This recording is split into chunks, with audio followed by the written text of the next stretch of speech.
사도신경으로 신앙을 고백하겠습니다. 나는 전능하신 아버지 하나님 천지의 창조주를 믿습니다. 나는 그의 유일하신 아들 우리 주 예수 그리스도를 믿습니다. 그는 성령으로 잉태되어 동정녀 마리아에게서 나시고 본디오 빌라도에게 고난을 받아 십자가에 못 박혀 죽으시고 장사된 지 사흘 만에 죽은 자 가운데서 다시 살아나셨으며 하늘에 오르시어 전능하신 아버지 하나님 우편에 앉아 계시다가 거기로부터 살아있는 자와 죽은 자를 심판하러 오십니다. 나는 성령을 믿으며 거룩한 공교회와 성도의 교제와 죄를 용서받는 것과 몸의 부활과 영생을 믿습니다. 아멘. 찬송가 214장 찬양하겠습니다. 214장입니다.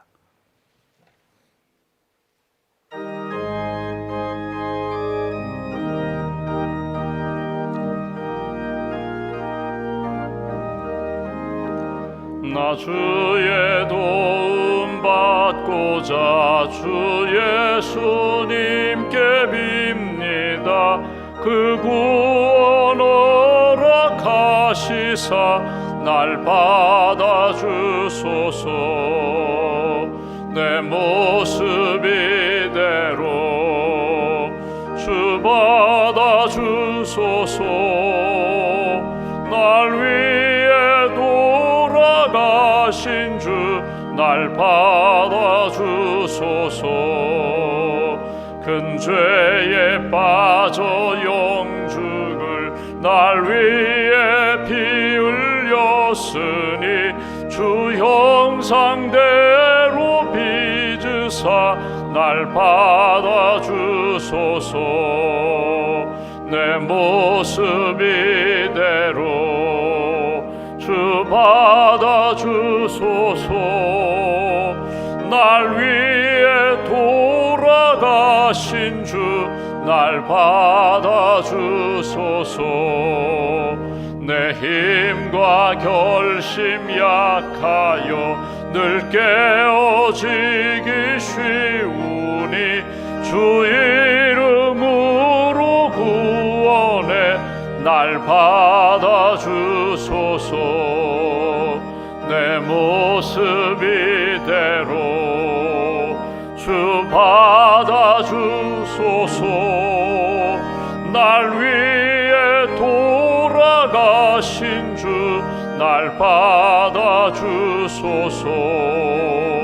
내 주님 서신 발 앞에 나 꿇어 엎드렸으니 그 크신 역사 이루게 날 받아주소서. 내 모습 이대로 주 받아주소서. 날 위해 돌아가신 주 날 받아주소서.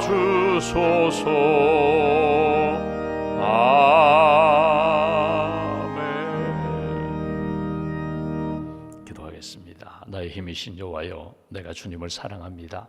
이 아침에도 깨워주시고 찬송하며 기도하며 주님 만날 수 있도록 은혜로 이끌어 주셔서 감사합니다. 이 아침에도 기도합니다. 우리 심령 안에 정한 마음을 창조하시고 정직한 영으로 우리의 심령을 새롭게 변화시켜 주시옵소서.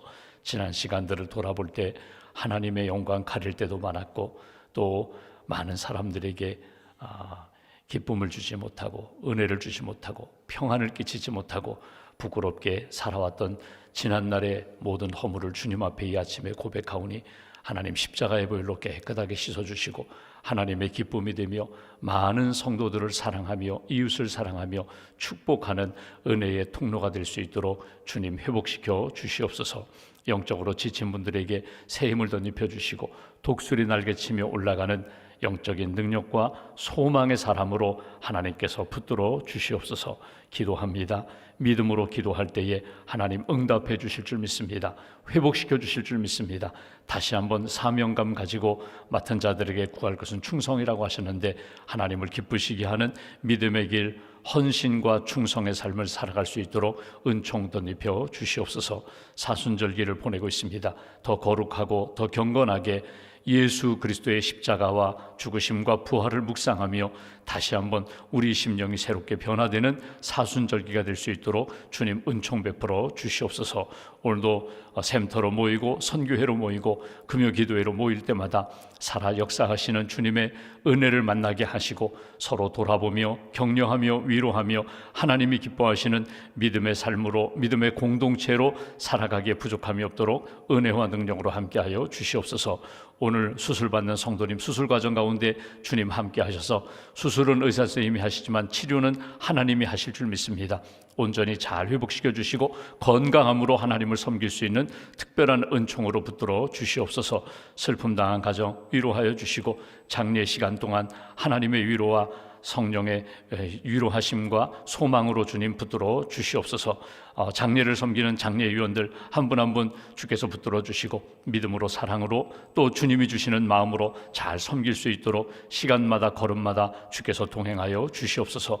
오늘도 우리가 2월 한 달 동안 기도하는 제목을 붙잡고 하나님 앞에 기도합니다. 우리 가정이 베델의 가정 되기를 소망합니다. 우리 가정이 예배로 승리하는 가정 되기를 소망합니다. 우리 가정이 온 가족이 예수 그리스도를 나의 구주로 삼고 날마다 구원의 확신을 가지고 천국의 은혜와 기쁨을 누리는 복된 가정으로 주님 인도하여 주시옵소서. 사막의 강에 길을 내시고 사막의 길을 내시고 광야의 길을 내시고 또 물을 이끌어 가시는 하나님, 우리 가정이 물된 동산과 같은 은혜의 동산이 되게 하시고 언제나 하나님을 향한 찬송과 기도가 메마르지 않도록 우리 가정의 풍성한 영성으로 주님 채워 주시옵소서. 개학을 준비하는 우리의 자녀들, 입학을 준비하는 자녀들에게 지혜와 명철을 덧입혀 주시고 또 하나님의 은혜 가운데 새해를 준비하며 결혼을 준비하는 젊은이들에게 만남의 복을 허락하여 주시고 또 은퇴를 준비하는 우리 사랑하는 성도들에게 여호와 일의 은총 가운데 하나님께서 예비하신 은혜의 자리를 잘 만날 수 있도록 주님 도와 주시옵소서. 한날의 삶을 주님께 맡깁니다. 믿음의 길 잘 걷게 하시고 어느 누구를 만나든지 하나님이 기뻐하시는 생명의 역사를 함께 나눌 수 있는 복된 날로 주님 지켜 주시옵소서. 믿음과 감사의 예물 1,000번째 봉헌하오니 기도와 예물을 받아주시고 언제 어디서나 하나님의 기쁨이 되는 심령과 가정과 일터와 자녀들로 세워 주시옵소서. 한날의 삶을 온전히 주님께 의지하옵고 우리의 구원자 되신 예수님의 이름으로 기도하옵나이다. 아멘. 오늘 말씀은 창세기 20장 말씀을 보겠습니다.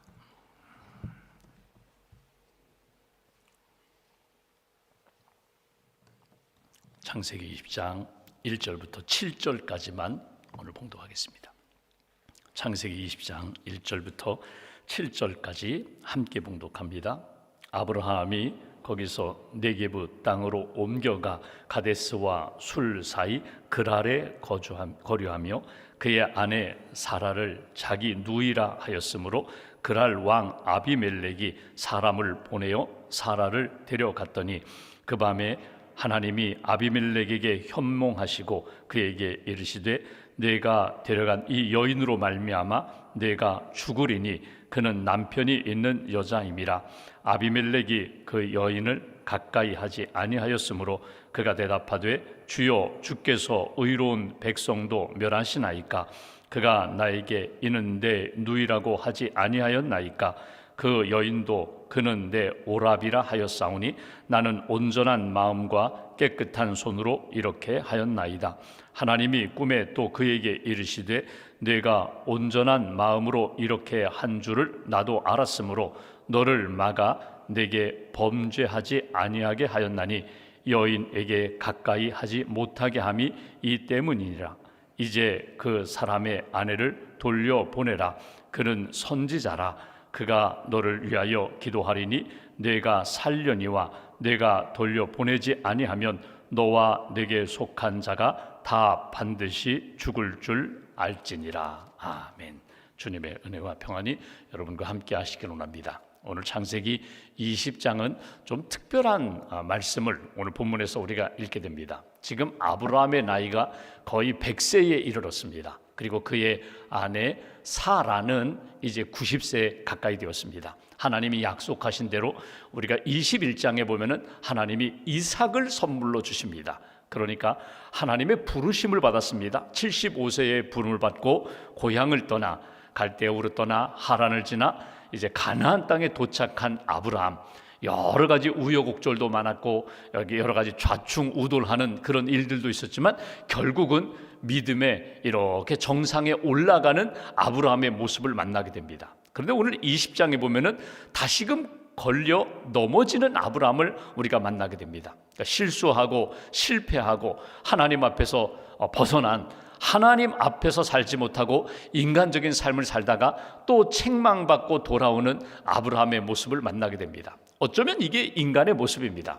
이제는 다 됐어. 이제는 하나님의 응답도 받을 때가 되었어. 이제는 믿음의 정상에 설 때도 되었어. 이제는 많은 사람들에게 자신 있게 자랑할 수 있는 내 믿음을 보라고, 내게 주신 하나님의 은혜와 복을 보라고 이렇게 간증할 수 있을 때쯤 되었는데, 오늘 아브라함이 다시금 쭉 미끄러져서 그 전에 75세에 그가 실수하고 실패했던 그 자리로 미끄러져 내려가는 아브라함의 모습을 우리가 만나게 됩니다. 여러분, 이것이 어쩌면 성경에 나타난 아브라함의 모습일 뿐만 아니라 나 자신의 모습일 수도 있습니다. 내가 잘해왔습니다.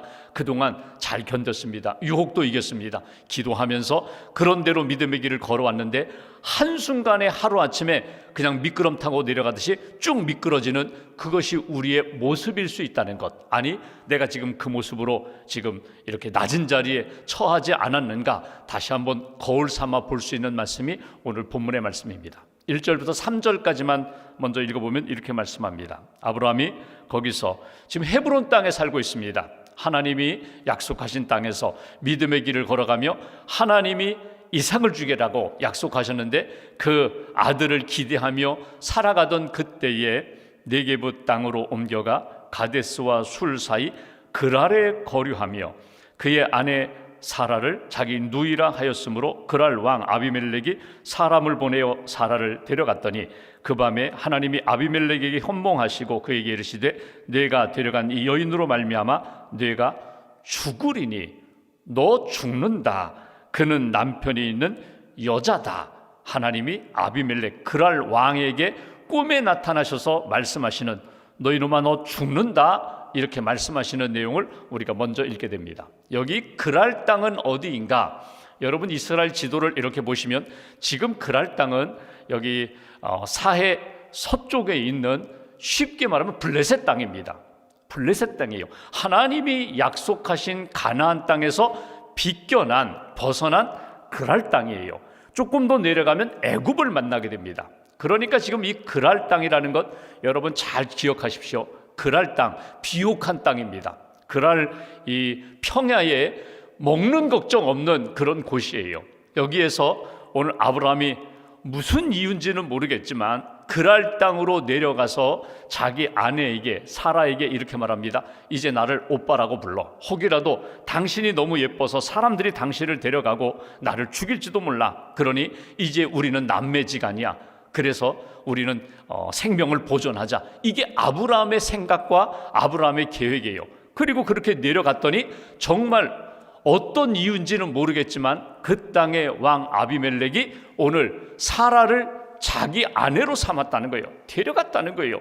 그런데 그날 밤에 하나님이 이 아비멜렉에게 현몽하여 말씀하실 때 이 여인은 남편이 있는 여인이다. 아브라함의 아내다. 너 그대로 아내 삼으면 너 죽는다. 이것이 오늘 하나님이 아비멜렉에게 주신 말씀이거든요. 여기서 몇 가지 우리가 생각할 것이 있어요. 사실 이해가 되지 않는 부분들이 있습니다. 먼저 이해가 되지 않는 것은 사라 나이가 이제 거의 90이 됐거든요. 아니 90이 됐는데 얼마나 예쁘길래 그렇게 왕이 자기 아내로 삼을 정도로 이게 이해가 되나? 아무리 생각해도 이해가 되지 않아요. 그래서 여러분, 이것을 해석하는 이 성경 해석자들, 주석가들의 해석을 쭉 보면 몇 가지로 의견이 분분합니다. 여러분, 그냥 해석하려고 하지 마세요. 지금 이런 상황이구나, 흐름만 이해하시면 돼요. 근데 해석자들의 해석 보면서 두 가지 눈에 띄는 해석이 있습니다. 하나는 뭐냐면 이제 지금 사라가 임신하거든요. 임신했거든요. 어찌 보면은 21장에 보면은 이삭을 낳아요. 그러니까 젊어졌다는 거예요. 하나님이 사라의 몸과 마음을 젊게 만들어줬다. 나이가 문제가 아니야. 지금 아기를 임신할 수 있는 그런 여인으로서의 가장 아름다움을 갖추고 있는 그런 상태다. 이렇게 해석하는 학자도 있고, 또 하나 이 해석이 어쩌면 더 맞을지도 몰라요. 지금 사라가 이 예쁘고 마음에 들어서 아내로 삼은 것이 아니라, 이거는 아비멜렉 왕의 입장에서는 그 땅에 들어온 아브라함의 어찌 보면은 재력, 영향력을 보고 정략 결혼한 것으로 이해하는 것이 더 맞다. 그러니까 나이는 많지만 지금 이 사라를 아내로 삼을 때 아브라함과의 관계, 어찌 보면 왕의 입장에서는 내 영역을 더 넓힐 수 있고 영향력을 더 크게 세울 수 있는 그런 기회다. 정략 결혼으로 그 여인을 데려왔다. 이렇게 해석하는 학자들도 있어요. 여러분, 어떤 것도 정확하지 않습니다. 중요한 것은 지금 아브라함 입장에서 보면은요, 왜 그랄 땅으로 내려갔을까? 헤브론 땅을 떠나서 가나안 땅을 떠나서 왜 그 땅으로 내려갔을까? 내려갈 수도 있죠. 내려가면서 왜 자기 아내를 왜 누이라고 속였을까? 이게 오늘 우리가 가지고 수 있는 의문점이에요. 또 하나 의문점은, 여러분, 지금 이것이 아브라함의 첫 번째 실수가 아니라는 것입니다. 창세기 12장에 보면은 가나안 땅에 왔어요. 흉년이 들자 애굽으로 양식을 구하러 내려갑니다. 그러면서 자기 아내에게 너 누이라고 하라. 지금부터 오빠라고 불러. 그래서 결국 애굽 왕이 바로가 결국은 자기 아내를 아내로 삼잖아요. 그것 때문에 여러분 여러 가지 어려움을 겪었잖아요. 망신도 당하잖아요. 그리고 물론 결과적으로는 하나님의 은혜로 다시금 회복되어 돌아오지만, 여러분 남편의 입장에서는요, 큰 실수입니다. 두고 아내로부터 책 잡힐 일이에요. 근데 오늘 24, 5년이 지났는데 오늘 똑같은 실수를 하는 거예요. 장소는 다르지만 20여 년이 지났음에도 불구하고 옛날에 그 부끄러웠던 실수와 잘못에 대하여 또 반복해서 짓는 아브라함의 모습을 우리가 만나게 됩니다. 더 이해가 안 되는 건 뭔지 아세요? 오늘 말씀을 쭉 보십시오. 누가 잘못했어요? 아브라함이 잘못했어요. 그리고 사라가 동조했어요. 근데 하나님이 누구를 책망하세요? 아비멜렉을 책망하세요. 여러분, 이거 이해되세요? 아비멜렉이 항변하죠. 저 죄 없습니다. 저 남자와 여자 분명히 말했습니다. 누이라고 말했습니다.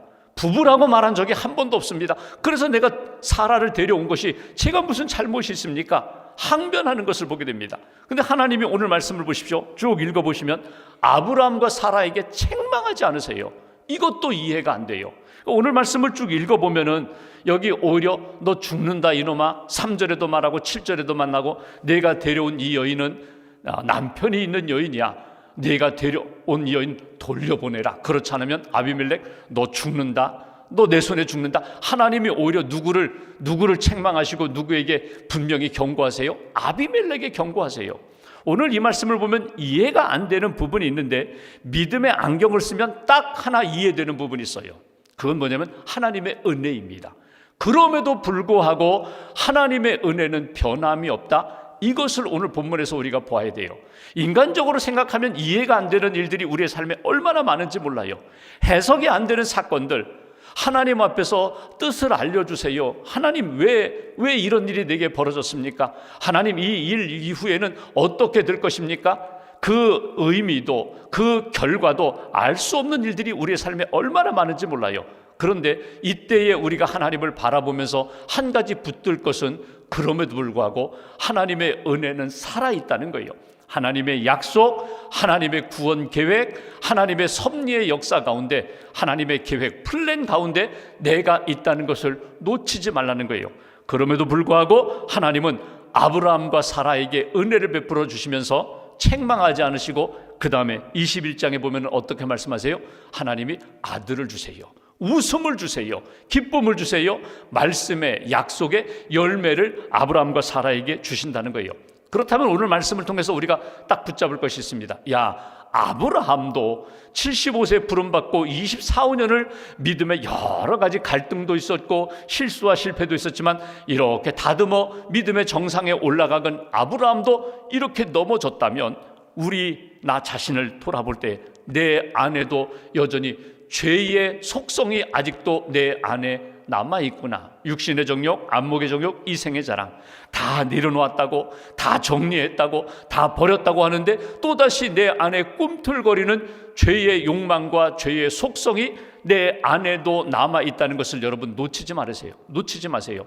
나는 이제 죄와는 전혀 상관없는 사람이야. 그럴 수 없어요. 마지막까지, 부르시는 날까지. 여러분 신앙생활 하다가 마지막에 참 안타까운 분들 적지 않잖아요.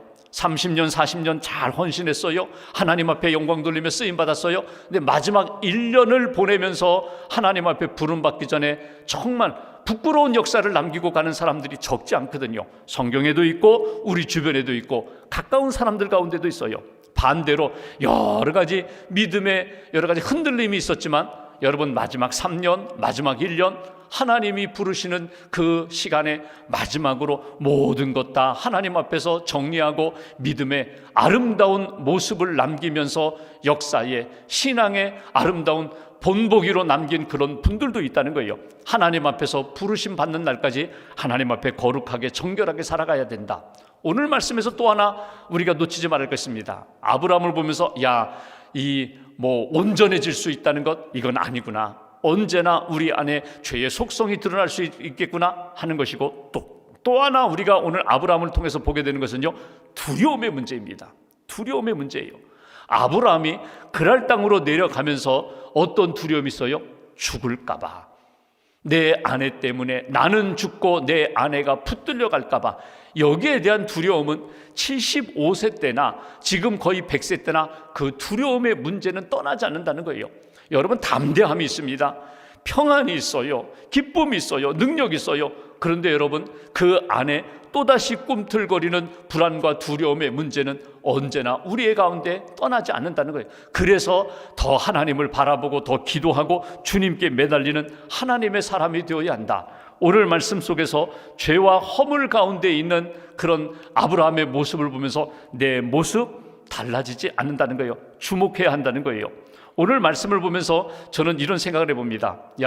아브라함의 실수가 여러분 나중에 그의 아들 이삭이 태어나죠. 그 태어난 이삭에게도 계속 반복해서 나타나는 것을 보게 돼요.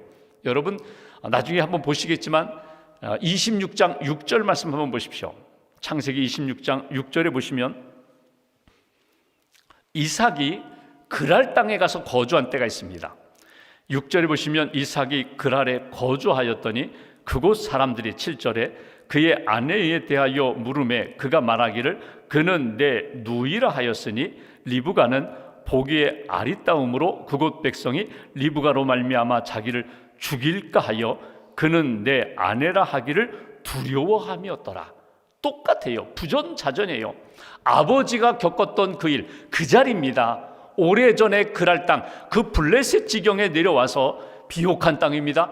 여기에서 뭔가 좀 평안을 얻고 편안하게 잘 살아보자고 잠깐 내려왔는데 자기 아내 리브가를 빼앗아 갈까봐, 그리고 자기를 죽일까봐 두려움에 빠져서 자기 아내를 누이라고 속였던 그 일이 이삭에게도 그대로 나타나요. 아버지가 걸어갔던 길, 여러분 아버지가 아브라함이 그 이야기 했을까요? 내가 그랄 땅에 내려가서, 아니 옛날에 애굽에 내려가서 그랄 땅에 내려가서 2번이나 내가 네 엄마를 내 여동생이라고 속였다, 너는 조심하라. 몰라요. 얘기했는지 안 했는지 모르지만 똑같이 그 길을 걸어가는 거예요.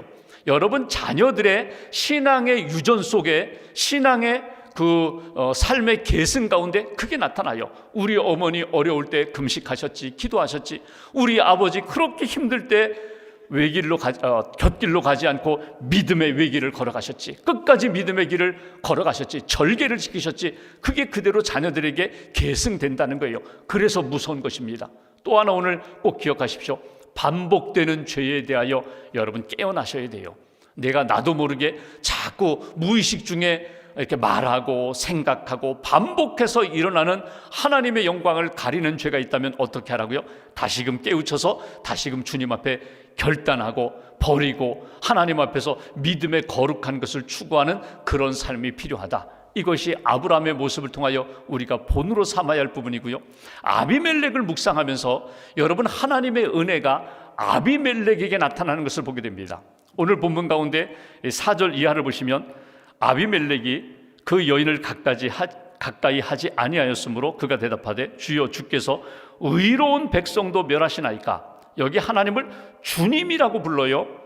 5절에 보시면 그가 나에게 이른데 누이라 하지 아니하였나이까. 그 여인도 그는 내 오라비라 하였사오니 나는 온전한 마음 깨끗한 손으로 이렇게 하였습니다. 6절 하나님이 꿈에 그에게 이르시되 내가 온전한 마음으로 이렇게 한 줄을 나도 알았으므로 너를 막아. 이 부분입니다. 너를 막아 죄짓지 않게 하였다. 너를 막아 곁길로 나아가지 않게 하였다. 이게 아비멜렉에게 주신 은혜예요. 범죄하지 아니하도록 내가 너를 붙든 거야. 아브라함의 가정을 붙드는 것뿐만 아니라 이 아비멜렉까지도 하나님이 이렇게 붙들어 주시는 역사. 오늘 우리가 기도합니다. 멀리 떨어져 있는 자녀들, 멀리 떨어져 있는 가족들, 우리가 기도하는 선교지 선교사님들, 하나님 어두움의 영으로부터 지켜주세요. 막아주세요. 범죄하지 않도록 붙들어 주세요. 이게 우리의 기도 제목이에요. 그러니까 여러분 보십시오. 하나님의 은혜가 특별히 하나님의 사람들에게도 임할 뿐만 아니라 이방 땅에 있는 사람들까지도 거룩함을 지키고 의의 길을 걸어가고 하나님 앞에 정직하게 살려고 사는 사람들에게 하나님의 은혜는 변함없이 나타난다. 그리고 마지막 7절 내일 또 보겠지만 이제 그 사람의 아내를 돌려보내라. 그는 아브라함은 선지자라. 바로 이 부분입니다. 선지자가 누구입니까? 말씀을 듣고 말씀을 전하는 사람이에요.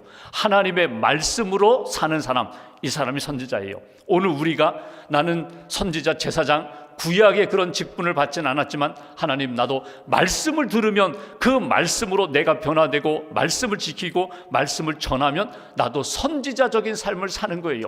오늘 내게 주신 말씀 큐티했더니 너무나 좋아요. 자녀들에게 문자를 보냅니다. 사람들을 만나면 감사와 간증을 나누게 돼요. 이게 선지자예요. 하나님의 말씀으로 사는 사람, 떡으로만 사는 사람이 아니라 말씀의 은혜로 사는 사람.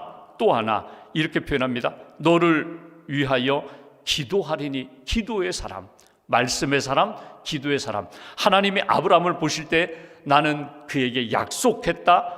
약속, 말씀 붙잡고 사는 사람, 지금도 말씀을 받고 말씀으로 순종하는 사람, 이 사람이 아브라함이다. 여러분 실수하는 그 자리입니다. 그럼에도 불구하고 하나님은 아브라함에게 은혜, 변함없는 은혜를 주셨고 내일 보겠지만 아브라함이 어떻게 해요? 아비멜렉에게 기도해요. 다쳤던 것, 묶였던 것 다시금 열어주시는 역사에 아브라함이 쓰임받는 것을 보게 됩니다. 오늘 딱 두 가지를 붙잡으시면 좋겠어요. 말씀과 기도. 하나님 앞에서 내가 말씀과 기도로 깨어있으면 하나님께서 변함없는 은혜로 나를 지켜주실 뿐만 아니라 나를 선한 도구로 오늘도 사용하신다. 그 마음, 그 믿음을 가지시고 오늘 아브라함이 실수하는 그 자리에 이해되지 않는 상황 가운데 하나님 변함없이 은혜로 붙들어 주신다. 아브라함 가족도 아비멜렉의 삶도 하나님이 붙들어 주시는 그 역사가 저와 여러분들의 오늘 하루의 삶 가운데 다시 한번 뜨겁게 체험되기를 주님의 이름으로 기원합니다. 기도하겠습니다. 말씀 붙잡고 우리가 함께 기도하겠습니다. 하나님의 은혜는 변함없습니다. 너는 선지자다. 너는 말씀의 사람이다. 너는 기도의 사람이다. 성령으로 살아가는 사람이다. 은혜 받은 자답게 살아가라고 오늘 우리에게 말씀을 주십니다. 하나님 여러 가지 어려움도 있고 연약함도 있고 우리 마음 가운데 불안과 두려움이 있지만 주님을 붙잡습니다. 주님의 말씀을 붙잡습니다. 내게 주신 약속의 말씀 붙잡고 담대하게 또 주님을 기쁘시게 하는 그런 하루의 삶을 잘 살아갈 수 있도록 붙들어 달라고 오늘 말씀 붙잡고 함께 기도하겠습니다.